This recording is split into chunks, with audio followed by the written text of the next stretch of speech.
Hey guys, Felicia here. I am traveling this week, and so you are not getting a regular episode. You are going to get some straight to the point nuggets. I mean nuggets. So I'm really excited to bring you a shorter, condensed version of the show that focuses on things that you need to do or think about as you're managing your career. Let's start the show.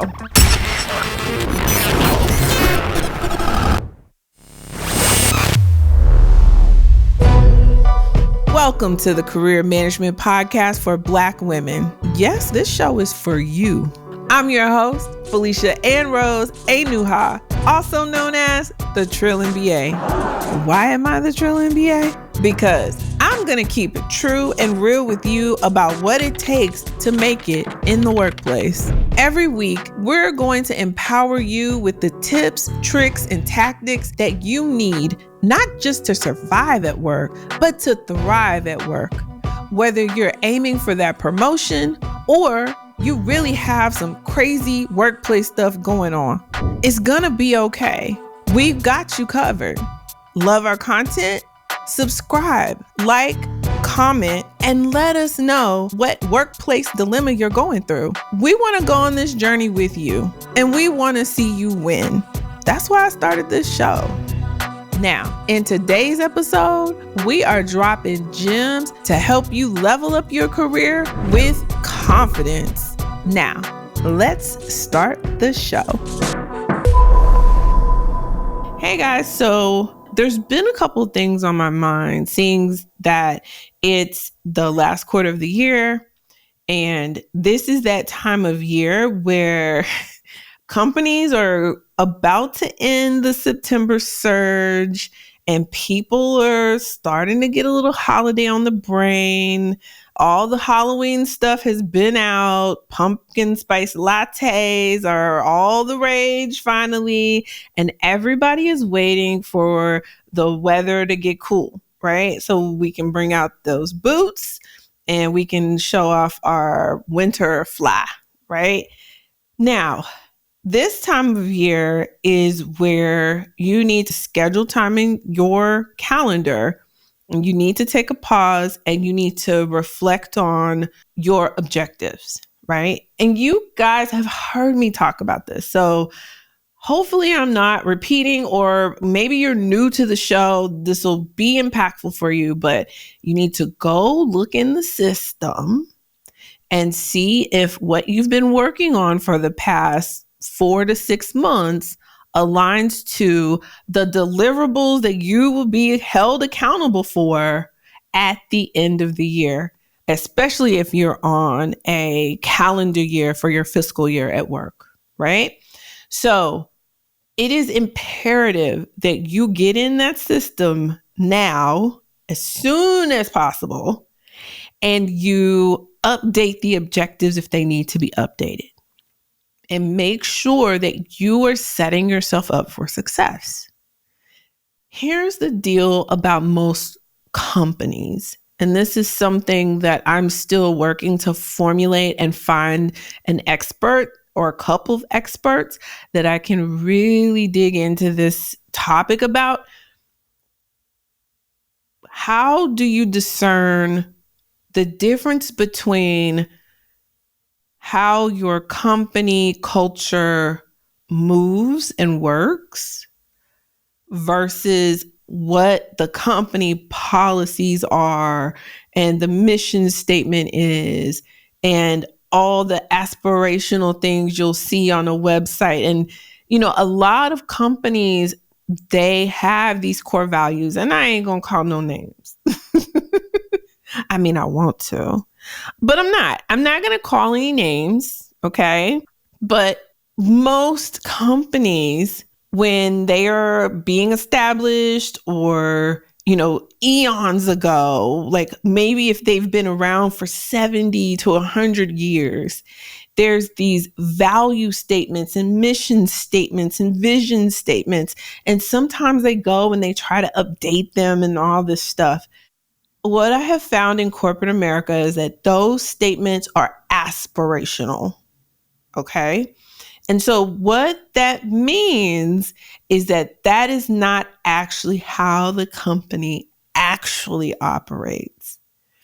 And so and then the onus is on you, but you need to take the time to think through what values do the company actually demonstrate and like actually exhibits versus what's really happening in reality, like what really drives behavior in the company. So, for example, you will have companies that say, we value collaboration. We're a highly collaborative environment, teamwork, dream work. We're a family.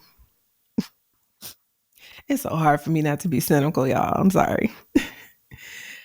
The reality of that culture, especially if they have it written somewhere, either internally or externally, the reality is they are most likely a culture of consensus, which means decisions are not delegated to a leader. Decisions are made by the group. And so you have to be aware that, okay, if decisions are made by the group, then what does that mean for me? And how do I show up in a way that drives results and drives my narrative at the same time? So in that type of culture where you don't really know who's making the decision, and decisions tend to get made in a meeting or the meeting before the meeting or the meeting before the meeting before the meeting, because you have to align everybody and everybody has to be aligned and you have to get your story straight. So the senior leader who's already met with like your boss or your boss's boss can just nod their head. So at the very end, when you present your recommendation or business recommendation or project or what have you, everybody's like, yeah, yeah, yeah. And the senior leader's like, yes. And then everybody says that you did a great job.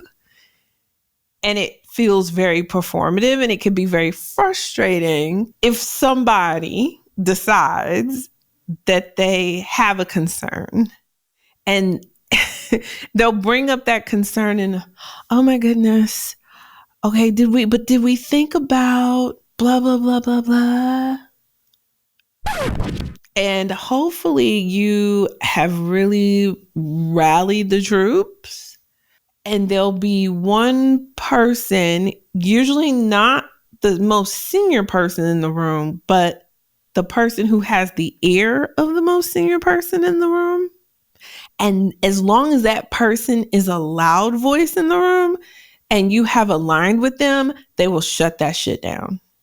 But you have to pay attention to figure out, is this the kind of culture I'm in? Even though that same culture I just described will have a value of we empower our employees. Yes, honey. Child, ain't nobody empowered in that type of culture. You can't make a decision by yourself. You don't got all kinds of degrees, because I know you got, 3, 4, or 5 at this point, right? I mean, you know how to do everything, and yet you can't just unilaterally say, this is the direction I'm going in and this is what I'm doing and I'm just going to bring you along. That's not how you bring people along in that culture. And that culture, you have to get everybody to believe that it's actually their great idea and that you're just going to execute it, even though it's your idea. And a lot of companies will deny that they are what I just described. But then there's that one coworker like me who, if I kind of trust you and you catch me on off day, I'm going to tell you the truth, girl. I'm be like, let me tell you the bullshit here. Oh, man. The other thing that you need to take some time. Again, block off a half a day on your calendar. Like, make it a work thing, because it is for work. You're making sure you have your objectives, you're on track to meet them, or you need to troubleshoot how to get on track, back on track, or you need to update them. You need to set yourself up for success. The next thing you need to do is you need to evaluate whether what you are working on is actually what the company values. Yeah. Or is this just busy work keeping the lights on? So I'll give you an example. And this is true in some form or fashion in every company, whether it's a business unit, whether it's a business segment, or if you're working for CPG companies, it's a brand desk. For example, when I worked at Kellogg's, and I can talk about them, I started out on Keebler Cookies. Keebler Cookies is a smaller business. In fact, I don't even know if they still have Keebler. Do they have Keebler? I don't know. I haven't kept up, child. Okay. But I was working with a fabulous gentleman named Dennis. And he went to Michigan, to Ross, and he was wicked smart, or he still is, he's alive. He really taught me a lot in a short amount of time, but I'm really good with numbers. I love Excel. I love all that stuff. And so what happened was I started out on Keebler Cookies. I was working for Dennis.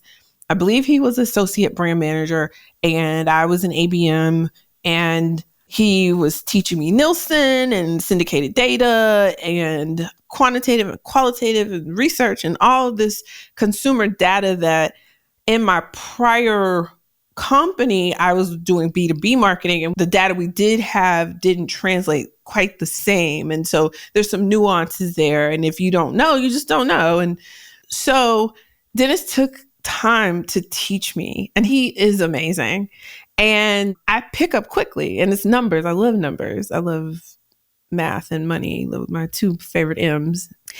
And in 3 months of working there, I was then moved to the Pringles desk, and I had a new manager. His name was Hector.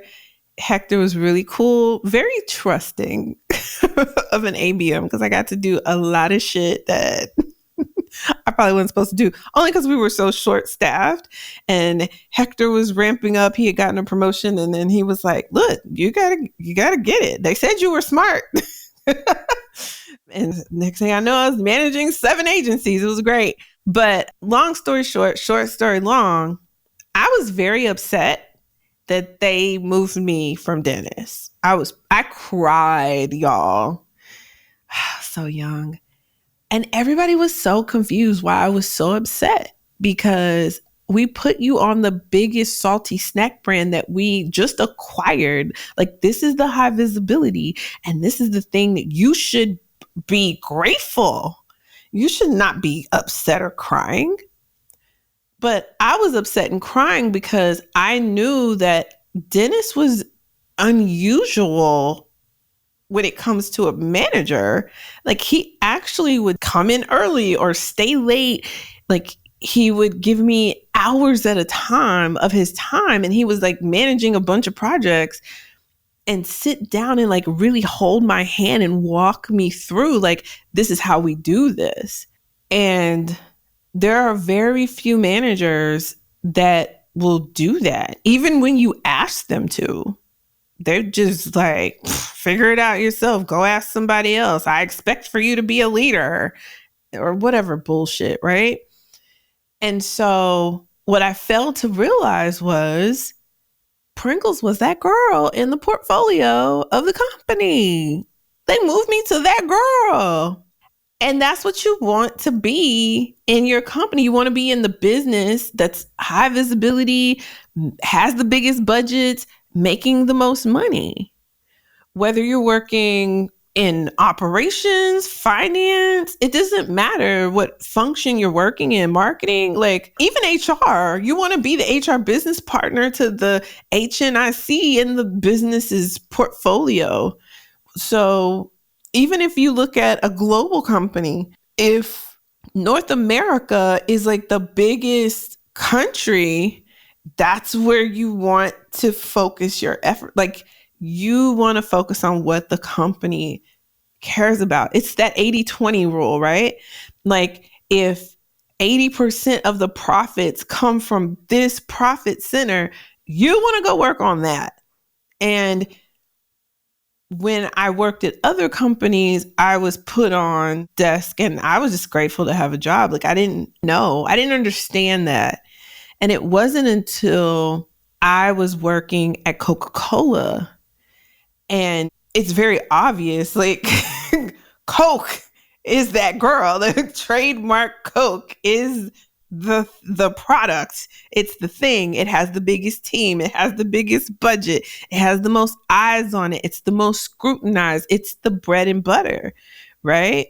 Not saying that the other brands in the portfolio aren't making money or aren't cared about, but at the end of the day, that red can is the foundation of that like, it's the girl. It's that girl.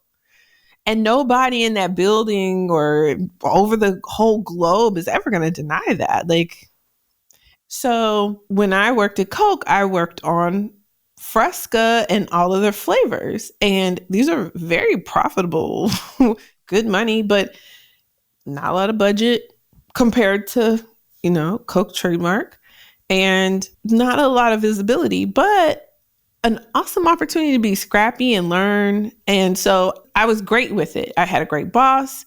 I was working on a brand that had budget. And I was doing cool stuff. And it was fun. And I had a great time. And so you have to recognize, as you're managing your career, just making sure that the desk you're sitting on, you can create those visibility opportunities, even if it's not that girl, so that you can then transition to being on that girl, right? And working on that business that's important. That's the most important, because that's how you learn, grow. That's how you get the visibility that you need to continue to move your career along and grow your money, girl. Make more money. What is the point? Why did you go to school? Why did you get all these degrees? Why did you do any of this shit? Why are you working? You're not working just because you love this shit. You're working because you need a paycheck. If you had all the money in the world, would you really be working? Honey, let me tell you something. I win one of these $100+ million jackpot Powerballs. Y'all will never see this podcast again. I'm out. I'm on an island. I'm hanging out with other rich people, learning how to invest my money to make more money every day while I sleep.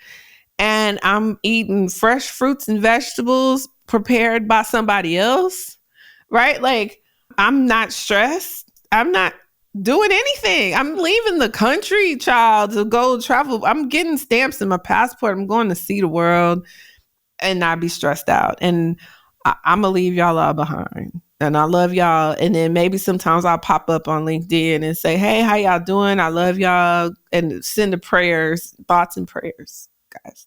Thoughts and prayers.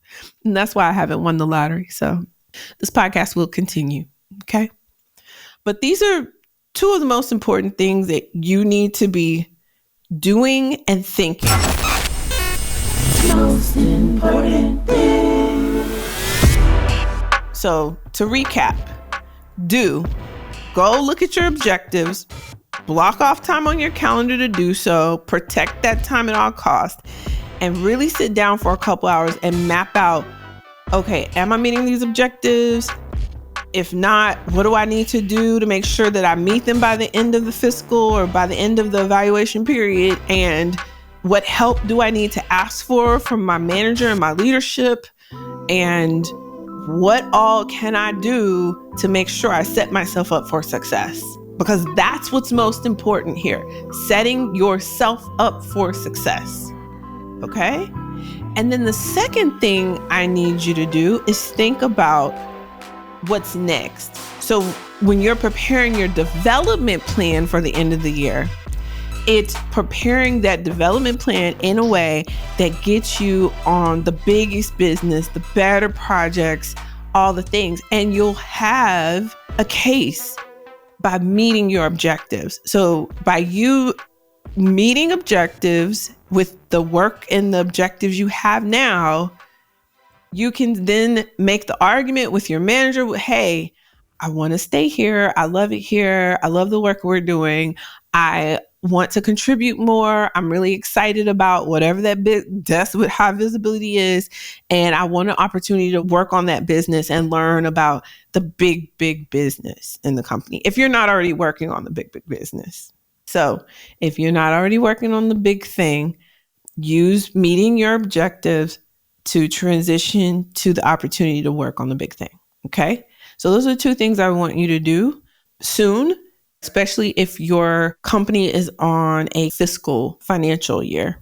So, all right, guys, I got to get out of here. I got to finish packing and cleaning and all those things. Next week, come back. You're going to get another short episode like this, talking about something that's actionable that you can do and something that you need to think about.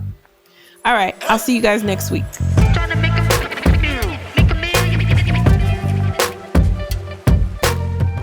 Well, guys, that's a wrap on another great episode of the Career Management Podcast for Black women. Yes, girl, this show is just for you. We're here to tell you how to play that chessboard at work, girl. So subscribe, comment, follow us on social media at Trill MBA Show. Listen, every time you tell one of your friends, you share this information, you share this podcast, it helps us to grow and make even more dope content just for you, unapologetically. That's why we're here. Now, if you are facing a workplace dilemma, such as a performance improvement plan, or you're not able to secure your promotion and raise that you have worked for and you have deserved, basically, if these people are playing in your face, we are here to help. Go to trillmba.com/coaching to schedule a one-time one-on-one call to workshop your specific dilemma with me. Or schedule a consult to get more information about the consulting packages that I do offer on a longer term basis. As always, you can reach out to us with your listener letters and your questions at trillmba.com. Until next time, guys, focus on your best possible outcome. Ask for help when you need it. Please, please, please ask for help. And as always, keep it trill. I'll see y'all next week.